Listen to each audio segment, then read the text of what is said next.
செய்தோம்? நமக்கு மட்டும் ஏன் இப்படி எல்லாம் நடக்கிறது?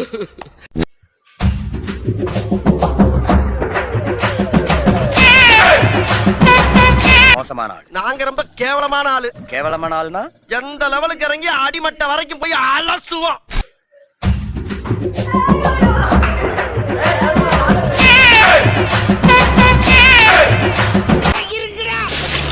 சோத்திரையும் அடி வாங்கியாச்சு, சேத்திரையும் அடி வாங்கியாச்சு.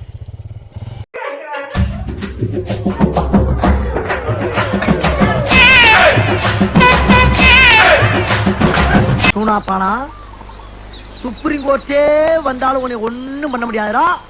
இதை இப்படியே மெயின்டைன் பண்ணு.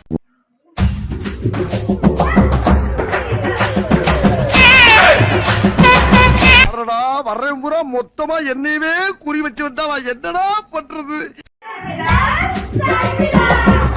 பாரு மூஞ்சியும் முகர கட்டையும். இந்த மூஞ்சில முடிச்சா பொடிக்கு போயில சிக்குமா?